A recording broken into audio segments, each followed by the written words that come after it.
पेट सफा आयुर्वेदिक चूरन, पेट सफा तो हर रोग दफा। अशोक विहार में बीजेपी की बड़ी जनसभा, सीएम रेखा गुप्ता ने किया वीना असूजा का समर्थन। उपचुनाव 2025 को लेकर विपक्ष पर साधा निशाना। पीएम मोदी ने राम मंदिर पर धर्म ध्वज किया स्थापित, करोड़ों राम भक्तों को दी पीएम मोदी ने बधाई, कहा यह ध्वज है सपने का साकार स्वरूप।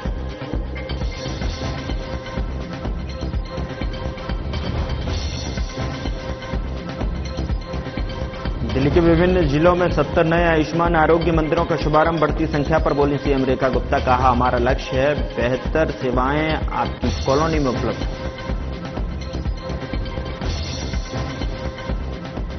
भारतीय दृष्टिबाधिता महिला क्रिकेट टीम जीती T20 विश्व कप, प्रधानमंत्री नरेंद्र मोदी ने पोस्ट कर दी बधाई, कहा T20 विश्व कप जीतकर रचा इतिहास।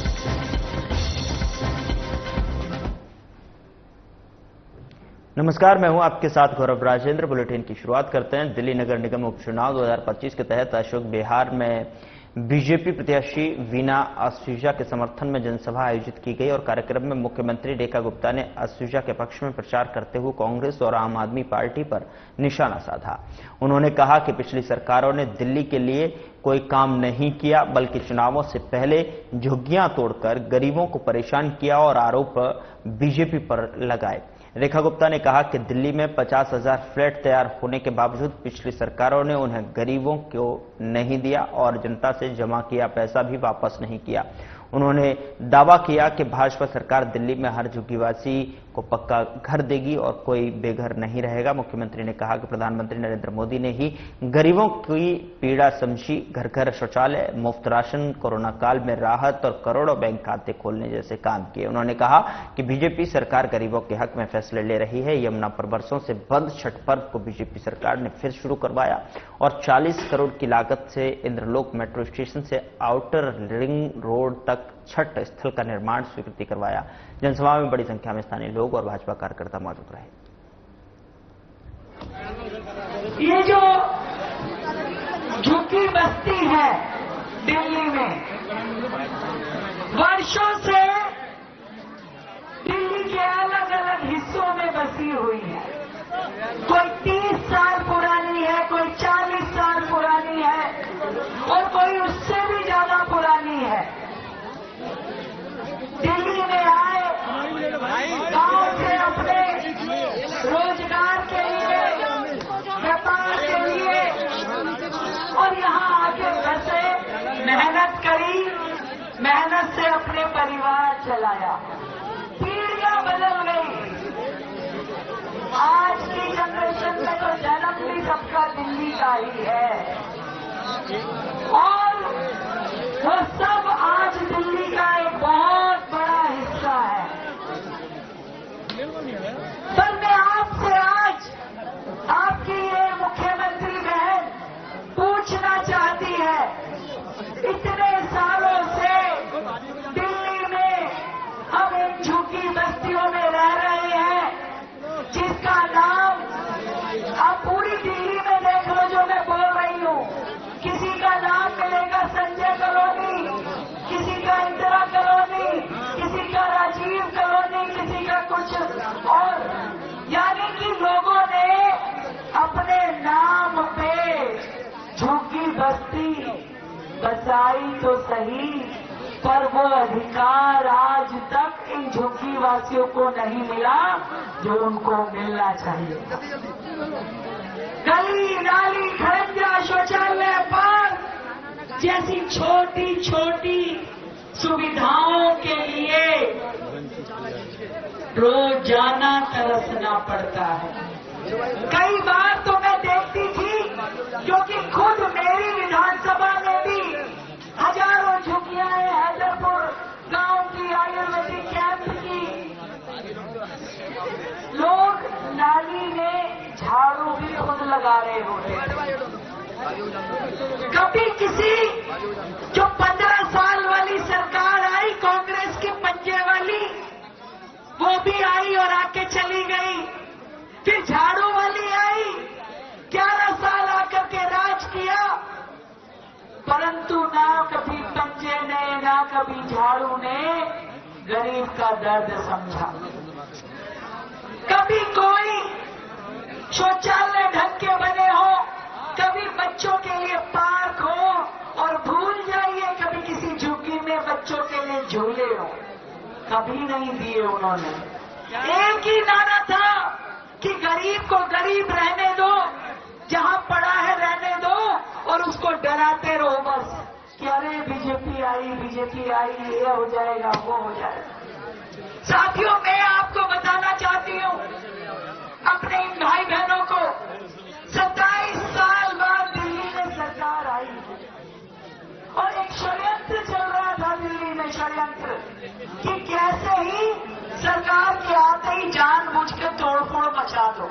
षड्यंत्र चल रहा था क्योंकि कंप्लेंट लगाने वाले भी वो झाड़ू वाले थे, वो आप ही थे जो कंप्लेंट लगा लगा के कि देखिए इस जमीन पे बसे हैं, देखिए उस जमीन पे बसे हैं।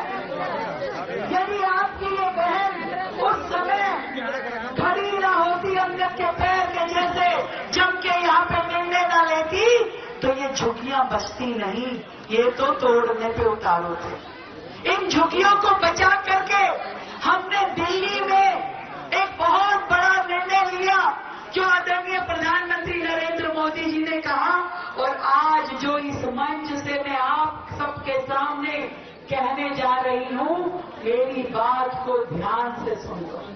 कोई और नहीं बोल रहा, आपकी दिल्ली की मुख्यमंत्री आपको बोल रही है कि दिल्ली में एक एक झुग्गी को पक्का मकान आपकी ये बहन, हर एक झुग्गी को। कांग्रेस की सरकार थी, उन्होंने क्या नियम बनाया? उन्होंने नियम बनाया कि 2006 से पहले जो झुग्गी बसी हुई है और 15 से पहले जो रहता है, केवल उसको झुग्गी में मकान मिलेगा, केवल उसको। 50,000 फ्लैट बन के तैयार थे दिल्ली सरकार के 20 साल से, पर दिए नहीं किसी को भी, दिए नहीं किसी को। मिट्टी हो गए, टूट गए, जर्जर हो गए, ढह गई दीवारें उन मकानों की जो सरकार ने करोड़ों रुपए लगा के बनाए थे, पर किसी गरीब को दिए नहीं। मालूम है ना, वो सावता घेवरा के, वो भलसवा के, वो जितने फ्लैट थे, सारे के सारे वर्षों तक बने रहे, करोड़ों रुपए लगे। अरे इससे अच्छा तो सीधा सीधा जनता को दे देते, तो वो अपने मकान खुद ही बना लेते।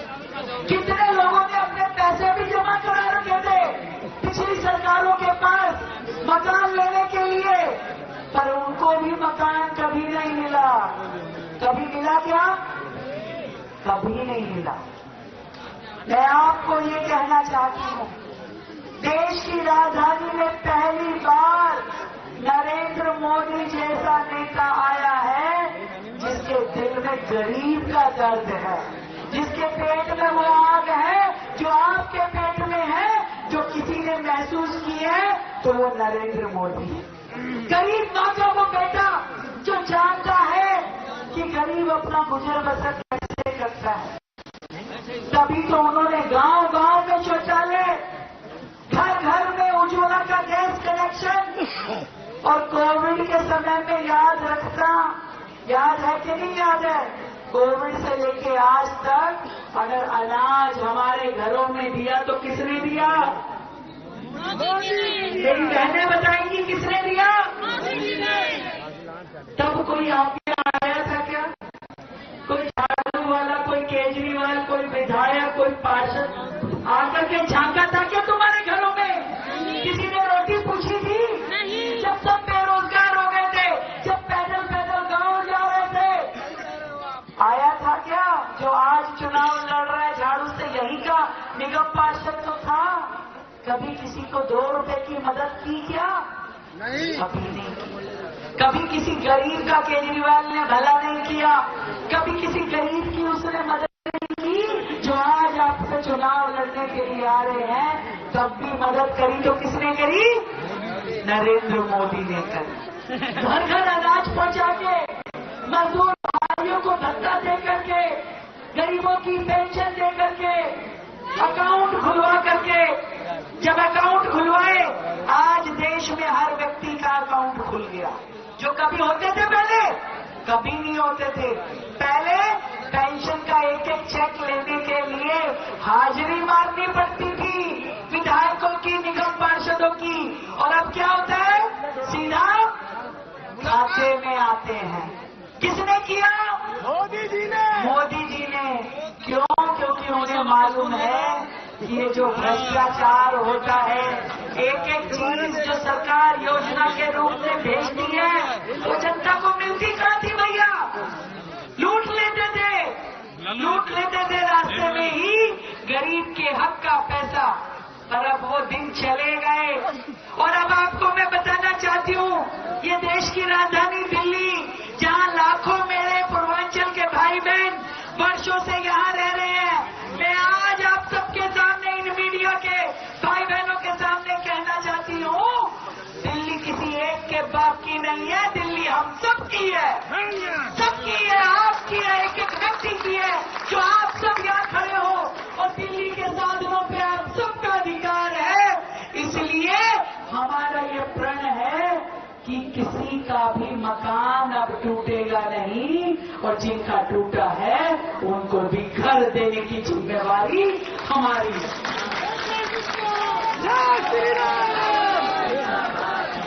जोड़े में कह रही हूँ भैया, कोई किसी से घबराहट नहीं, डर नहीं, भय नहीं, कि एक एक गरीब के हित के लिए काम करेगी रेखा गुप्ता। किसी गरीब को रोने पे लगने नहीं देगी। और ये जो लोग हैं जो ईमानदारी का नाम लेकर के आए थे शासन में, हम तो बड़ा, वो वही लोग हैं जो जाकर के शीश महल बना करके रहने लगे, और गरीब को एक पक्का मकान, एक छत नहीं दी उन्होंने, खुद शीश महल में रहे।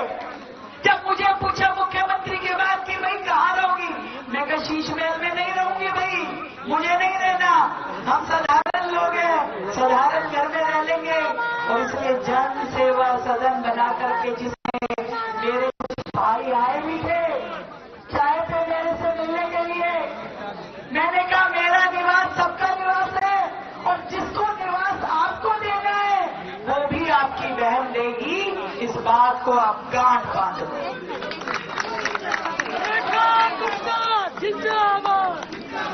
पहली बार दिल्ली में देखा ना छठ कितनी भव्य हुई, किस किसने देखा? इससे पहले कभी हुई थी क्या? यमुना जी पे छठ कितने सालों से बंद पड़ी थी, यमुना जी पे छठ। वर्षों बाद आप सबके आशीर्वाद ने, जब आपने बटन दबा करके ये पूनम भारद्वाज को विधायक बनाया, तब जाकर के, जब आपने अपनी बहन को मुख्यमंत्री बनाया, तब जाकर के यमुना जी पे छठ शुरू हुई। और दिल्ली में पहली बार कोई मुख्यमंत्री खुद जाकर के सूरज को दोनों टाइम का अर्घ दे करके आई, खुद जाकर के।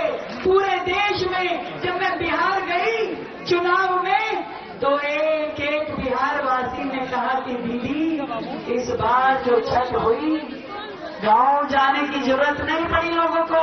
और एक और खुशखबरी देती हूँ भैया, सुन लो पूनम जी, 40 करोड़ रुपए की लागत से इंदौर मेट्रो स्टेशन से लेके आउटर रिंग रोड तक दोनों तरफ छठ घाट मैंने पास करवा दिया है। 40 करोड़ रुपए की लागत से वीना जी के कदम देखो कितने शुभ हैं कि इनके आते ही छठ घाट पास हो गया। और 40 करोड़ रुपए किसने दिए हैं? केंद्र से मोदी जी ने दिए हैं कि रेखा ऐसा छठ घाट बनाओ, वजीरपुर वालों के लिए, नीमड़ी वालों के लिए, क्योंकि इंदौर से शुरू हो जाएगा भाई, जहां आज गंदगी के ढेर रहते हैं, उस पे भव्य सुंदर छठ घाट।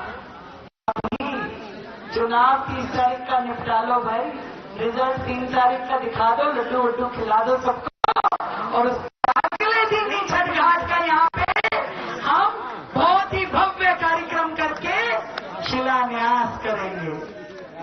ताली रखी नहीं है, अभी भी हल्की लग रही है आपको, थोड़ा वजन डालो। और ये बहनें तो बजा ही नहीं रही, शॉल में हाथ डाल के बैठ गई है।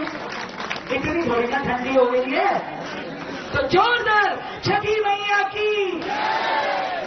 और देखो पहली बार कोई सरकार आई है, जैसे कॉलोनियों को फंड दिया जाता है, जैसे बाकी सोसाइटी को फंड दिया जाता है, गांव को फंड दिया जाता है, पहली बार ऐसी मुख्यमंत्री दिल्ली में आई है जिसने झुग्गी का फंड अलॉट किया है। और पूरी दिल्ली में जितनी झुग्गी है उसमें नाली, सड़क, खड़ंजा, शौचालय, पार्क, सब बस्ती विकास केंद्र बनाने के लिए 700 करोड़।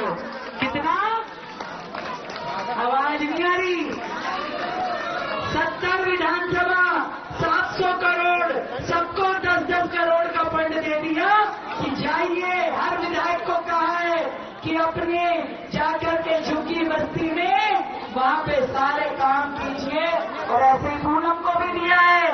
मैंने अभी पूछा, मैं कहा पूनम क्या क्या काम लगवाए? कह रही है दीदी झुग्गी की सारी गलियां, नालियां, 2 नए बस्ती विकास केंद्र और 2 अटल कैंटीन। अटल कैंटीन समझते हो भैया? एक नई कैंटीन बन रही है जिसमें मात्र 5 रुपए में, कितने में? ऐसे नहीं पता चलता, हाथ ऊपर उठा के ऐसे 5 रुपए में, 5 रुपए में हर पेट भोजन मिलेगा। 2 अटल कैंटीन आपके क्षेत्र को दी है। एक बार जोरदार तालियां बजाओ भाई। और वो जो नकली मोहल्ला क्लिनिक होते थे जिसमें जाओ तो सुई भी नहीं मिलती थी, दवाई नहीं मिलती थी, बैंडेज पट्टी नहीं हो सकती थी, उनकी जगह पे 15 नए आरोग्य मंदिर हमने वजीरपुर की अपनी इस विधानसभा को दिए। कितने काम शुरू हो गए मैडम? 5 का काम शुरू करवा दिया है विधायक जी ने। वो आरोग्य मंदिर जो पूरे देश में मोदी जी की योजना है, जिसमें आप जाओ हर प्रकार की टेस्टिंग फ्री में होगी, इंजेक्शन वैक्सीनेशन फ्री में लगेगा, दवाई फ्री में होगी, उसमें बुजुर्गों का इलाज, फैमिली प्लानिंग, ये सारा का सारा जो काम है वहीं पे आपको बड़े अस्पताल में दौड़ने की जरूरत नहीं है। छोटी बीमारी के लिए आपकी इस पूरी विधानसभा में 15 छोटा अस्पताल, आरोग्य मंदिर आपको आपके आसपास मिलेगा। अच्छा है कि नहीं है? अच्छा, कौन कौन अच्छा मान रहे हैं? ये पीछे वाली इधर वाला साउंड जो है, ये जो है, ये वाली प्यार शहर के हाथ हो गई है तो थोड़ा सा चिंता हो रही है, लाइफ टाइम हो रहा है जैसे इसका। पर मैं आपको बताऊं, ये प्रधानमंत्री नरेंद्र मोदी जी है ना, वो ऐसे व्यक्ति है, कहते हैं ना सोऊं ना सोने दूं, काम करवाते हैं खींच के सबसे, कहते हैं 24/7 जनता के हित में काम करना है, ईमानदारी से काम करना है। और इसीलिए भैया दिल्ली का जो विकास सालों से नहीं हुआ था, अब देखो पूरा गांव देहात में आयुष्मान योजना थी जिसमें 5 लाख रुपए का इलाज जाते थे, बिहार भी मिलता था, यूपी में भी मिलता था, दिल्ली में मिलता था क्या? दिल्ली में बंद कर रखा था केजरीवाल भैया ने, परंतु हमने आते ही आयुष्मान योजना शुरू करी और 5 लाख नहीं 10 लाख रुपए तक का इलाज दिल्ली वासियों को दिया। 10 लाख रुपए तक का इलाज। और भैया बात सुनो, ये जब झाड़ू वाले आएंगे ना, एक बात जरूर कहेंगे, वो 2500 रुपए नहीं मिले जी, 2500 रुपए नहीं मिले। उनकी अम्मा से पूछो कि भैया तुम सारा खजाना तो खाली छोड़ गए, बिल्कुल उसमें साफ करके चले गए, दिल्ली के विकास के लिए तुमने पैसा नहीं दिया, तो 1 आधा साल तो दो। ये रेखा गुप्ता है, नरेंद्र मोदी जी की जुबान पे जान दे सकती है। और हमने कहा है 2500 रुपए मिलेंगे तो मिलेंगे मेरी दिल्ली की बहनों को 2500 रुपए। एक वायदा भी गलत साबित नहीं होगा, हर चीज करेंगे, सिलेंडर करेंगे, ये करेंगे, पर अभी तो नई बहू आई है भाई। फिलहाल बुलेटिन में इतना ही। नमस्कार।